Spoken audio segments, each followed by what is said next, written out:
So we're going to be on the page that starts with that says the 8-point psychoanalytical ad creation process. Okay. All right. So, I don't know if you guys know who Peter Parks is. He's kind of well known as a cold traffic guy, specifically with Facebook and CPA stuff. And one of the things that I learned from him is this quote at the top, and I thought it was really appropriate to this training is, the goal of your ads is to actually pre-frame, pre-qualify, and pre-sell the right person, or in other words, your ideal customer, on clicking your ad.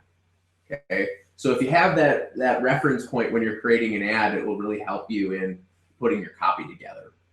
Now, how we're going to accomplish this is through a deep understanding of the psychology that motivates your ideal customer, and then critically analyzing how we appeal to that psychology with copy that is compliant to Facebook's advertising standards. Now, a lot of what I'm going to teach you guys today is basically taken out of 2 books, Breakthrough Advertising by Eugene Schwartz and Tested Advertising Methods by John Caples. So the reason I tell you that is I think you should get those books and read them, first of all. Second of all, I want you to know that everything I'm going to teach you is based off of time-tested direct response advertising stuff. But what I've done is mashed what they teach into a step-by-step process that we use, and then we put our unique spin on it to make it work within the Facebook environment. Okay. All right. So whenever we're creating ads, the first step that you want to go through is to identify the mass desires in your market. Okay. And Schwartz says that mass desire can be defined as the public spread of a private want. Okay. Now, another thing that Schwartz also talked about in his book, which is where this comes from, is a lot of people think that you can create demand for your product. And so a lot of product owners or advertisers will, try to create demand, but you really can't. There's demands that are in the marketplace, and all you can do is take those existing demands and then channel them onto your product. Okay. And that's what we're gonna do throughout this entire process. So we really need to understand kind of what the categories are of that create these mass desires, these forces that are in the marketplace that create mass desire. And so the first one is there's permanent forces. So the first one is like a mass instinct. So, an example of that would be like the desire to be attractive, or the desire to be healthy, the desire to be loved, the desire to be thinner, the desire to have your opinion heard. Okay, so we can tap into those permanent forces.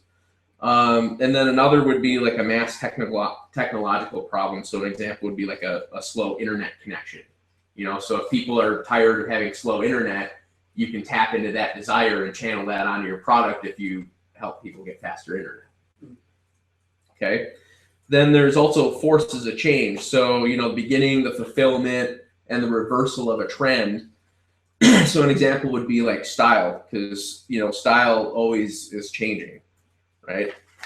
And so you can tap into that. And then there's not like the mass education. So like an example of that would be the movement toward, being green. So, as the market becomes more educated on certain issues, you can tap into those forces in the marketplace and channel it over to your product. Okay. So that's why you see a lot of people trying to find a way to position their company as being green, as an example. So what they're doing is they're tapping into the education of the market and that force in the market to channel it onto their product. They may not be necessarily like a green company. They're not selling solar power or something like that. But, if you've got, you'll see it on all kinds of stuff. Like, we're a green company. All right. So what I'd like you guys to do here is in your notes, write down the top 2 to 4 mass desires that your market has. So now what we want to do is we want to try to choose the one that has the most power currently. Okay, so you want to try to tap that single overwhelming desire that's in the marketplace today that's in the hearts and minds of the largest segment of your ideal customer. Okay, because if you think about the market in broad, there's going to be different segments of the market that are going to have those desires. And so we want to try to find the one that has the broadest appeal, the most people that are actively seeking to satisfy that at the very moment. Okay. Then the second step that we do is once we've figured that out, we want to identify the performances of your product that fulfill the desires. So, the performances are basically what the product does for your ideal customer. So, let's use the automobile as an example. So there's multiple performances that each product can have. So like an automobile, it provides transportation, it provides dependability, economy, power, recognition, value, novelty. There's all these different things that an automobile can do for people. And you have to think through what are those things that your product will do for your ideal customer. Okay. So I would write down at this point on your notes, like the top, 3 to 4 performances of your product that fulfill those desires that you listed in step 1. And while you're doing that, I'm going to give you another quote from Schwartz. He talks about the performance of your product. It's the performance of your product satisfying the mass desire of your market that provides the selling power of your ad.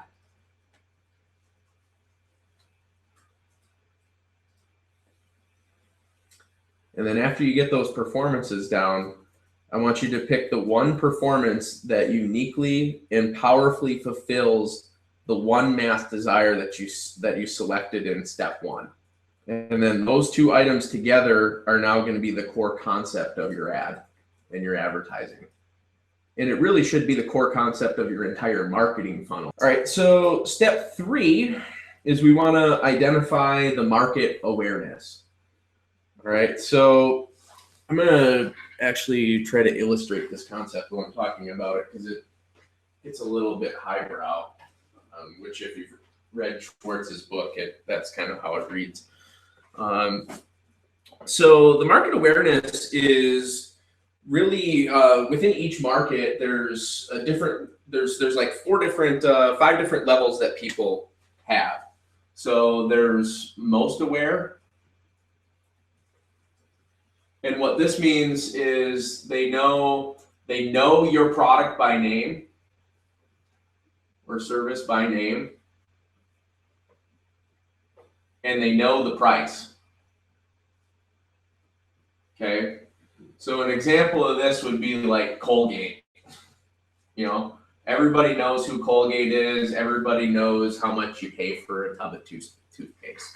Okay, so very few of what we're doing in this room will ever be at this level. Okay, then there's the product aware. So here, they know your product by name, but they don't necessarily know the price. Okay, so they're aware that there are products that are out there that can solve their problems. They may know about you. They may know about you. They may not. All right. Then there's solution aware. Now in this market, all they know is that there's possibly a solution at best.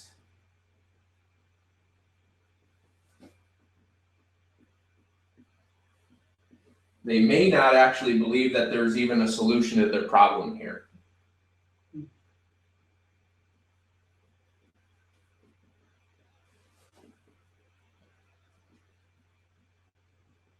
Okay, now this is key. This is where a lot of you guys are going to fall into, and it's key to understand which of these is a bigger part of your market. Okay, because if they're at this point, these are your skeptics. Okay, so if you have a skeptical market, you have to do different things in your approach in order to overcome that skepticism and get them to buy. Okay. Here, if they're here, if they just, they don't necessarily believe they're not at the point where they don't believe there's a solution to their problem. They think there is a possibility of a solution. Then your approach here is to actually really show benefit. Well, and you're going to find that there's going to be a lot of crossover actually in your markets with a lot of this stuff. And so you'll want to play around with different messaging paths until you find like the one that has the broadest appeal. Okay. But you got to have a starting point from where you go with. All right. So the next is problem aware. So then we've got problem aware. So here they actually may or may not know that they have a problem.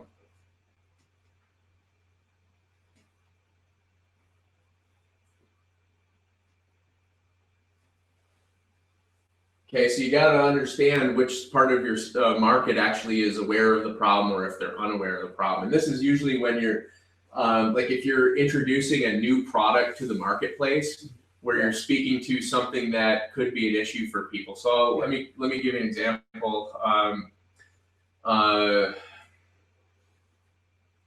One of the biggest issues in paid media is tracking, right? But most people don't really know that's a problem coming into the market. Okay, so they're not aware of that problem. So, if they're not aware of it, then your approach would be to actually create the problem as an issue for their lives. Okay. Yeah. Now, if they know about the problem already, now what you do is you talk about the solution to that problem and you go with benefit. Okay. Then you got completely unaware. And this is when you're opening up a totally new market. Typically, that's the majority. An unaware market could also be a dead market. And that's where they've actually gotten to the point of sophistication where they've been hit with so many false claims or inflated claims and so many different products over time. Eventually the market ends up becoming dead. And then what you have to do is you have to create a new mechanism to revive the market. That doesn't happen real often. And in your particular case, because you're dealing with some of those like forces, like the desire to be thin, that just never goes away, right? So that's why that market is so good, because they can keep getting beat over the head left and right. There's always going to be new people coming into the market that want to be thin. And no matter what, even if they've had bad experiences, they're still going to always want to be thin. That's what they do in these more sophisticated markets is you go out of the claim phase and then you go into the mechanism phase, and then it's creating these new mechanisms that achieve the result for people, and you focus on that mechanism versus the actual benefit. So there's some questions that you want to ask yourself to really kind of pull out where the majority of your people fall in these on this line here. So how aware of your ideal customer is the desire that you selected in step number 1? Is it top of conscious for them? Is your ideal customer, is he aware only that the problem or need exists? Is he aware that it can even be satisfied? Is he aware that his desire can be satisfied? If he is aware, does he realize there's a group of products that can solve it? Does he know that your product can solve it? And does he know that your product can solve it at a certain price? Answers to these questions will shape the approach that you take with your advertising. Okay, and I think we covered that pretty much in that. So then step 4 is to identify your market sophistication. All right, I started talking about that a bit already. Market sophistication is really kind of like how mature the market is. So like with weight loss, for an example, that's a really mature market. It's been around forever. They've been exposed to all the different claims already. So it's basically, you're looking to answer the following questions. So how many similar products has your market been told about before? That's how you get to that. And there's really 5 stages of sophistication. So there's the first to market, which is not going to be any of you guys. It's very, very few products anymore. But if that were the case, your copy approach is to just simply be simple and direct. You just make, this is what they call offer copy. Okay, so you just make the offer. Get my toothpaste for $1. Very simple. What we also do is we'll typically use offer copy when we're doing retargeting copy. Okay, because it's now I want you to separate the concept of market sophistication for a moment. If somebody's gone through your funnel from a cold traffic ad, they've been exposed to your offer already. All we have to do is offer copy. We don't have to, re-engage them in different ways because they've already been into the process. Okay. Now the second would be second to market. And again, this is going to be pretty rare these days. But now what happens here is if you're second to market, then somebody's been first to market, and you can see the approach that they're taking and that's working. And so what you do is you take those existing claims and you enlarge them. Okay, so let me give you an example. You guys remember when 8-minute abs came out? So we had 8-minute abs, and then like 6 months later, 6-minute abs came out. That's the easiest example of that. But that's what'll happen is, if it's a newer market and you're coming out behind other competitors, you just inflate on their claims. Now, what I see happening a lot, particularly in our spaces, is that people get stuck in this position. They can't move beyond that. So what they're always trying to do is just one-up each other, and they just keep inflating claims. It's just enlarging the claims, enlarging the claims. Now, what happens is in the market is if you get your claims to be too large, at some point, they become unbelievable. And once they become unbelievable, then you're screwed. Okay, then it don't work anymore because people have to still believe it, right? Like you could get to like 30-second abs, and people are like, you can't get abs in 30 seconds, like 6 minutes maybe, but not 30 seconds. Oh yeah, you can't do workouts. All right, so the third stage is they've heard all the claims. I would say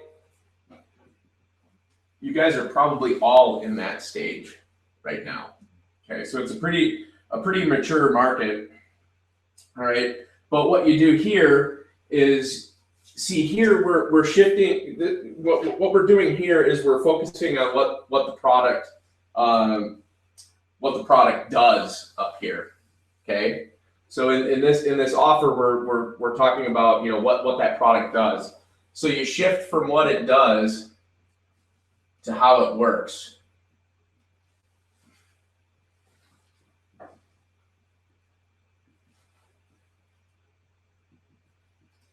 And so this is where you start to pull out mechanisms from how your product works. Okay, so that's why you'll see, in the weight loss market, for example, it would always, they started with, lose 5 pounds in 5 days. And then that claim just kept getting bigger and bigger and bigger. Well, eventually all that stuff became unbelievable because it was too inflated. So now what people are doing is they'll shift to completely different mechanisms for that. So what Schwartz did, one of his famous ones was he had this headline that says floats fat right out of your body. This is getting into how it works. So there was some kind of thing that they were able to ascertain and how that product worked, where they were able to make that claim. Okay, so they're shifting over to how it works, and it's all based off of these mechanisms. Now, the more unique you can make the mechanism, the better. All right. Now, there's a couple of ways that you can do that. One strategy is what Mark Ford calls neologizing. And that's just taking something that is already existing and giving it a unique name. And so what that'll do is, in the minds of people, it will create like this aha moment, basically. So like, I'll give you an example with my stuff. So, we've got these 6 modules here, right? So I could just say campaign planning, picking out your targets, writing ads, setting up your campaign, optimizing, and scaling, right? That's what those things do. But what I've done is I've neologized them and gave them unique names about our process, and it makes it a lot more interesting. It's more intellectually interesting, and it has a more of an emotional tie to it.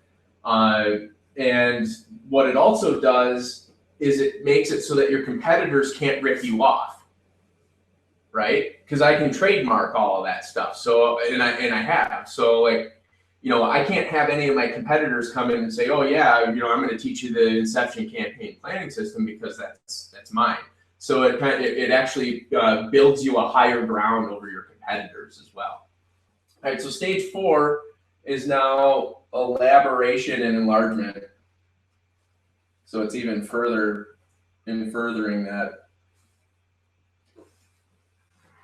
Okay, so now what they'll do is they'll start to elaborate these mechanisms even further, so they get more and more complex. They may also change things around. So like, well, now it's the paleo diet, for example, or the South Beach diet.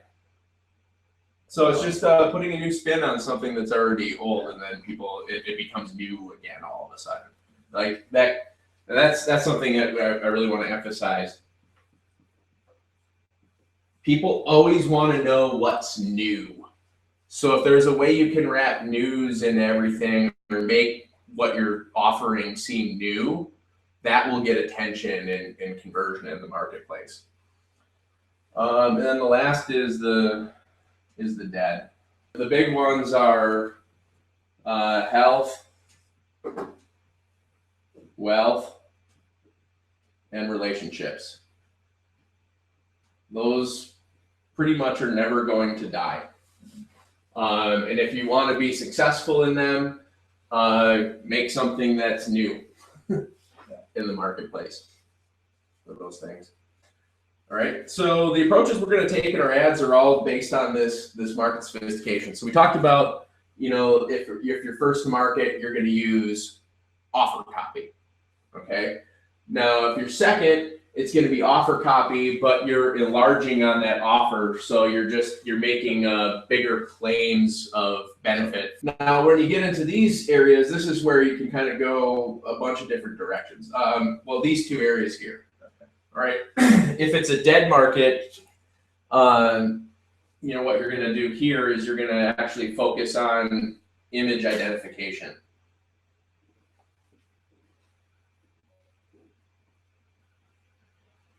So like showing people this will allow them to be the person that they want to be. And the type of copy that you use here is what they call a secret copy.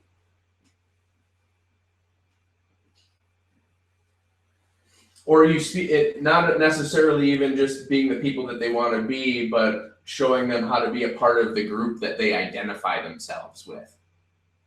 Okay. So an example of this is, do you guys know who Agora Publishing is? Yeah. Have you heard of Agora? Okay. So they're like the biggest financial publication company. And so one of their divisions is called Stansberry Research, and they sell these financial newsletters. And so their biggest promo of all time, the headline was just simply called "End of America." And that promotion sold something like $300 million worth of $47 a year newsletters. It was ridiculous. Yeah. And that was all image identification based. Okay. And it's secret copy because you're not revealing any benefit in there at all. You're not making an offer in there at all. It's this secret that creates curiosity that pulls people in. So if you're in that area, then you want to kind of use this curiosity based secret copy. A lot of you guys, you could actually use this even if you're in one of these other areas. It tends not to work as well because what'll happen is with curiosity based stuff, you'll get a lot of clickers that have no intention of converting. So you can end up shooting yourself in the foot. We'll go to step 5. And then when we're done going through all this, I'll actually go through an example of how I would do one from start to finish. And then I'll have you guys write some ads for your businesses. The next step is deciding on your appeal. And I see this is something that most people don't ever really talk about. I think it really gets bypassed in writing the ads. And so really, this is a quote from John Caples that I thought it made the most sense. So really, there is no element in your advertising more important than the appeal, which is the reason that you give the reader for buying. And I think people really bypass that. So there's actually 4 main categories to appeals. So there's the sex and sex appeal, but that's not just or even primarily the physical act. Okay, it also includes love, affection, and friendship, which obviously that's the appeal that you want to be making, Bernardo. Greed, all the things physical, emotional that money can buy. Fear of losing what you have or not gaining what you hope to achieve, or possibly even both. And then duty, honor, and professionalism. So not what's in it for me, but what's best for those that I serve, really. And so you'll see that stuff in sell like high ticket coaching and stuff like that. It's really appealing to that higher level of awareness and fulfillment and serving the people that you're meant to serve at the most highest level. You'll see that language really highly used in that market. So here's a bunch of effective appeals that continue to increase sales that we're seeing across the board. Make more money, save money, retirement security, better health now, healthcare security, security in old age, advancing in your profession or trade, prestige, enjoyment, easier chores, gaining more leisure, comfort, reducing fat, freedom from worry, desire to be a part of the in-group. And so there's a lot of different variations that you can play on those different appeals. So when you get to this point, you want to, you've thought through, your mass appeal that you're going to go after, the mass desire.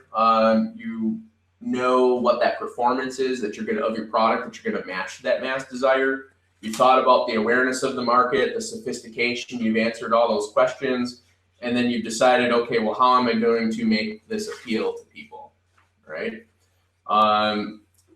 From there, what we do is we decide on the copy strategy and framework, right? So your copy strategy is really bringing all of these steps together, and then you're going to decide how you're going to take all those elements and then convey it to the market, right? And then what I've done is created several frameworks that you can use to do this that also make it really easy to be compliant with Facebook.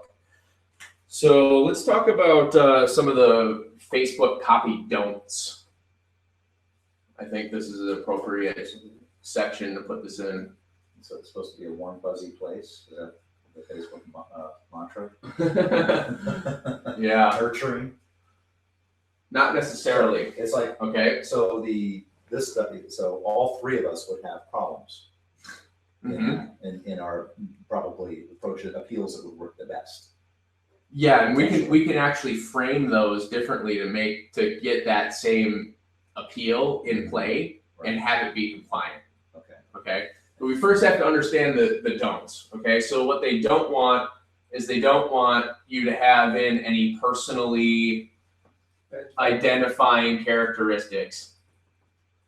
So let me give you an example of that. So like, let's say, going back to the stuff and we're playing up with the fear, I want to write an example and then I'll answer your question. All right, so.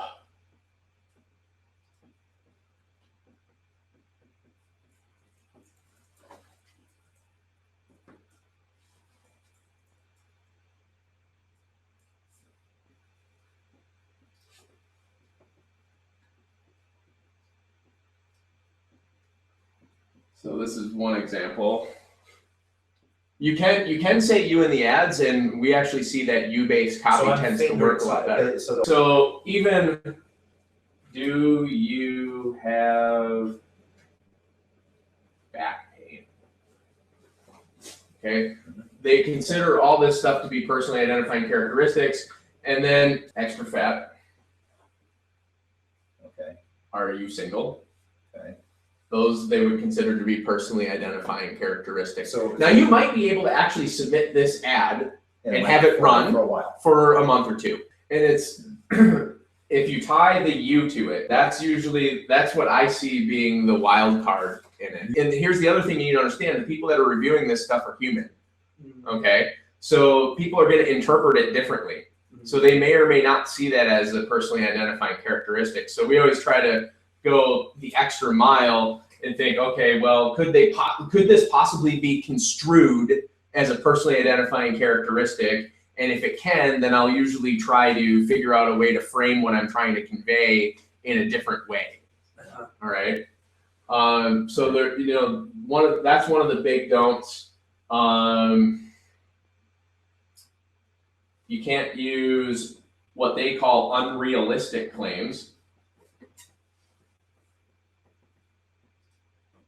Okay, so now this would be like, the example of lose 5 pounds in 5 days. That's on mine. So that's all. If you would say anything of a specific benefit like that, they'll call that an unrealistic claim. So even like, make $1,000 per month. Yeah. They'd even call that an unrealistic claim because you have a specific dollar figure in there. So this is everything I'm teaching you again is designed for the long-term play. What's the core message that I want to get across, which is what we identified in steps 1 through 5.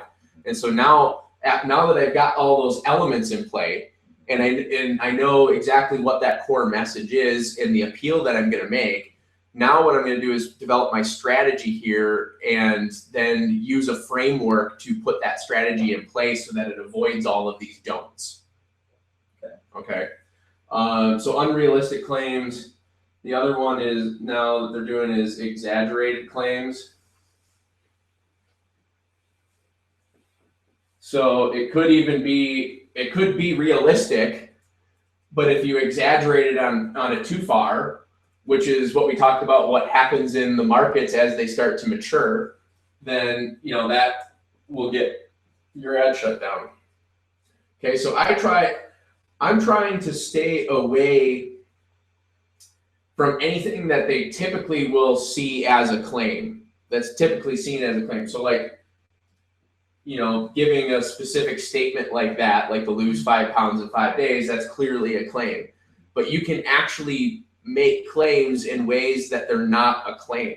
So back to here, we got exaggerated claims, and then another thing is that I've seen on some of their responses now is they say if it's offensive, what's the word? Generates high amounts of negative feedback.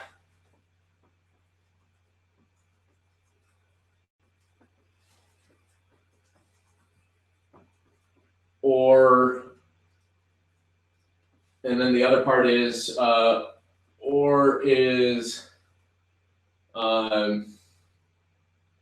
determined at Facebook's sole discretion.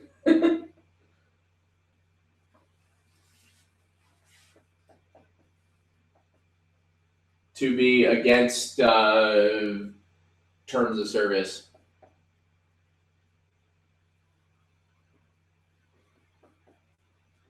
I'm going to abbreviate that TOS. Okay, so really what you need to pull out of that is this. Okay, so we're never going to put any ads out that are going to be offensive to people. You guys just know not to do that. But when you get into these, negative type stuff, it could be construed as offensive. So that's why if you're going to go with something negative, like in that negative ad that I showed you guys earlier, Yes. you want to incorporate those elements of engagement to get people past the negativity into participating with the ad. And then you also want to fulfill the curiosity that you're generating there. That's what removes this high negative feedback, is that engagement.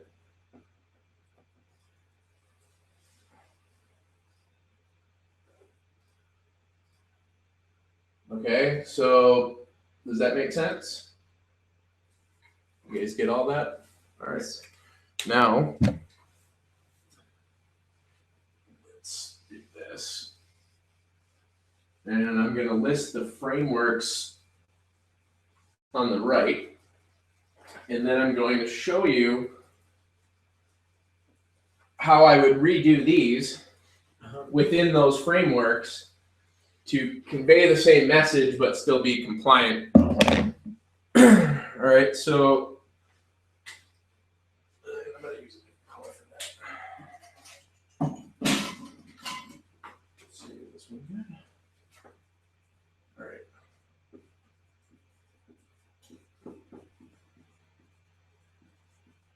Now, the other thing behind these frameworks is I also designed them keeping in mind how people natively use the platform.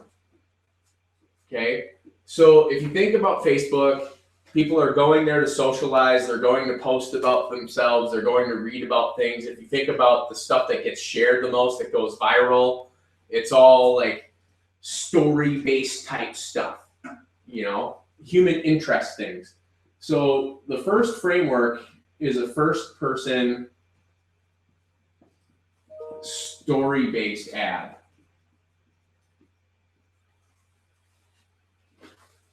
Okay, now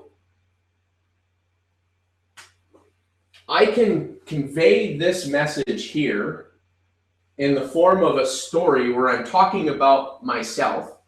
And now it doesn't become personally identifying characteristics because I'm talking about myself. Sure. Okay, so I would say something like this.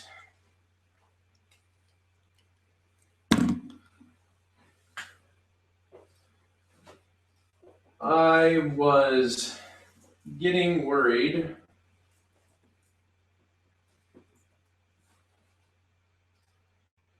because my thighs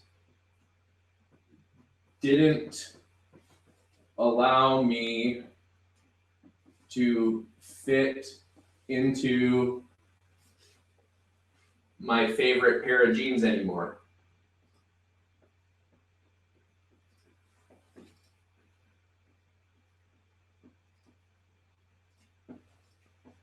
Then I discovered this.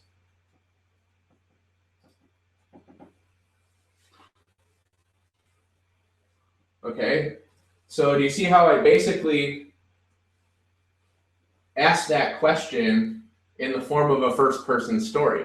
Because if somebody's reading this as a story and then they're thinking about the extra fat on their thighs, they're going to identify with that and want to move forward. And then what we did is I created this curiosity right here where I'm saying there's a solution, right? So I'm basically claiming that you can lose fat on your thighs, but I'm not doing it by saying you can lose fat on your thighs. So it's a really fine line, okay? But if you do this in the form of a first-person story, you can frame you can frame these questions, you can frame the benefits, you can frame the claims in a way that it's no longer violating any of these Facebook don'ts. Well, here's the thing. I don't want everybody to respond to my ad. I want the right person to respond to my ad. So if you think back to that, quote I gave at the beginning. Yes. The purpose of your ad is to pre-frame, pre-qualify, and pre-sell the right person. So if my sales message is all wrapped around this new system that allows you to reduce your thighs and waist and other things, I could say, because my waist and my thighs didn't allow me to fit in there. I would align that specific problem with how everything's framed in the sales message. But if I align those things that way, then the only person that's going to respond to this is somebody that identifies with this, which gives us a better quality click that comes through. Okay. And now you're going to see a lot higher back end conversions. Your front end numbers may actually be worse, which is okay, because what you'll often see is, like, let's say if we had this headline right here versus this headline in a split test, if we were able to do both of those in an environment, you might see, Click-through would be higher. yeah, let's say you got 50-cent clicks up here. You might see a $1.50 click down here. So you're looking at 3 times the cost. But you would probably have, let's say you're selling a $100 product, then your CPA might be $100 here, but the CPA would be $50 here. That's usually the reaction that I see in that stuff. So you'll have a lot lower front end metrics here because more people are able to digest it and click. But you'll see a lot better back end metrics here. And then this, this bottom line is always what most people are concerned about, right? Yeah. Okay, so that's one way that you can do that. Another is testimonial based.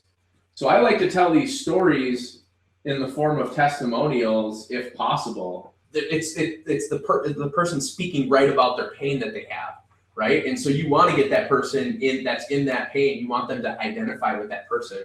And so people really identify with stories, right?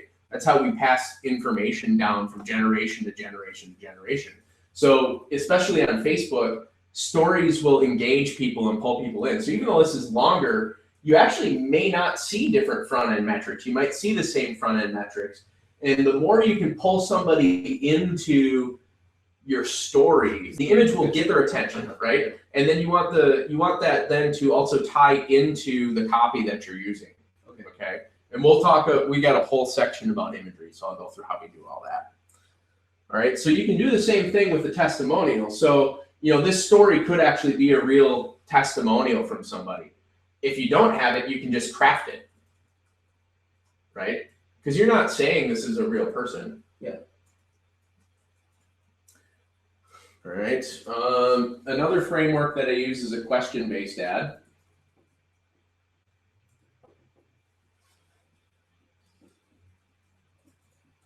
So I'll ask a question that, like Buck said, that flags the audience, but we just change it around in a way that allows us to be compliant on Facebook. Here's another way that we found to frame time frames so you can get out of the specificity. Well, you can create the specificity, but get out of the unrealistic or exaggerated claim phase. So an example would be is, we did these ads where they were promoting some recipes that could be cooked in 15 minutes. And so I said, instead of saying these can be cooked in 15 minutes, which would be compliant with Facebook, by the way, but let's just assume that they would call that unrealistic claim. I said, you can actually prepare these recipes faster than watching an episode of Ellen. Okay, so you could find something that your market would identify with in terms of a time frame, and then you can reframe the copy into that to get around that if it would create a possible unrealistic or exaggerated claim for you. All right. Has everybody got this part down? Because I'm going to need to erase this here. Yes. All right, cool. All right, so questions always flag the audience quite a bit better. I like questions. You definitely want to actually use you as much as you can. Okay? Because you is speaking to them directly, right? Like a big mistake that most people make is using the I when they're talking about themselves. No, I use the I here because I was pretending to be somebody else in that ad. That's the first person, so yeah. Exactly.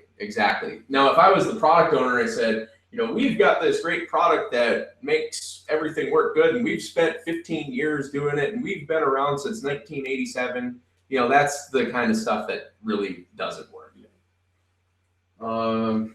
Okay, so then the next one is just a statement-based ad.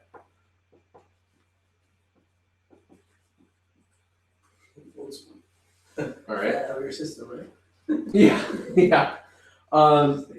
Well, so what I'm going to give you actually a formula for the statement-based ad. So it's BB1 plus BB2 minus OB1 minus OB2 plus Q and E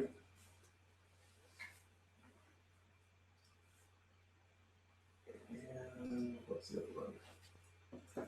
Plus time frame. Okay, so BB1 is big benefit number 1 plus big benefit number 2.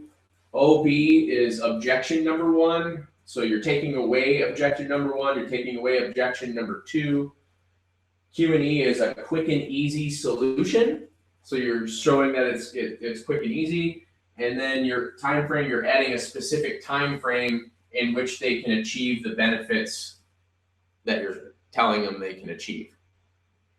Now, these don't have to be laid out in this order. Okay, so you can organize those elements in any way, shape, and form. And then the 5th framework is that quiz-based ad. All right, so step 7 then.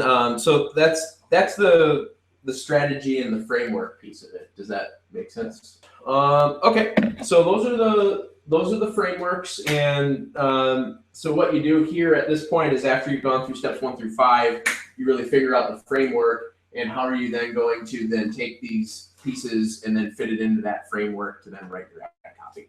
That make sense? All right, so then step 7 is to write your ad copy and select your imagery. So, we've been talking about compliance the whole time. So you really want to make sure that, as you're putting this stuff together, you're being compliant with Facebook's advertising guidelines.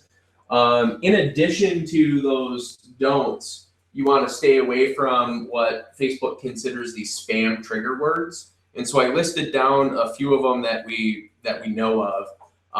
Weight loss, fat burning, muscle building, weird, trick, shocking, things of that nature. Like if you see native ads around, like almost anything that's being said on native ads is going to be probably on that spam trigger list. Yep. So just be really careful with that stuff. All right. And then we talked about unrealistic and exaggerated claims already. So I gave some examples there. A couple other ones, scientifically proven, you've been lied to. So elements that you want to wrap into your copy and imagery. These are things that you want to try to fit in as many of these as possible. Okay, so like the self-interest, and so this is where we're talking about the you language, right? So if you can make it about them, then you want to do that. Now, if your particular situation prevents you from doing that, then don't. If it leads to a possible unrealistic claim, then you want to reframe. But if you can put it in you language, that's always the best. Self-image identification. So, can you show the prospect through the language and the imagery that you're using that your product can fulfill that desire that you picked? Okay, and so you do that with the setting of the imagery and stuff, and we'll talk about that in a little bit. And And then a specific outcome, again, while still being compliant. So, you know, add those benefits in, remove objections, show it as a quick and easy solution, give a time frame if you can. If you can put those elements into your ad without making it exaggerated or unrealistic, do it. That will make it work better. All right, so these last 2 points are pretty straightforward. So the next section is on imagery. So I just gave you some best practices basically for imagery. So you want to have as high a resolution as possible. Sure. They actually give a higher their algorithm can read the resolution on your image. Sure. And if you have a lower resolution image, they'll give you a lower relevance score. So get them as high as resolution as possible. Have all of your images sized to 1200 by 627 pixels. And then most of the ad units, it will format automatically across those ad units. The carousel ads, you need to size them to 460 by 460. Then the third best practice is we always like to start using pictures of our ideal customer avatar. So like the age and the gender.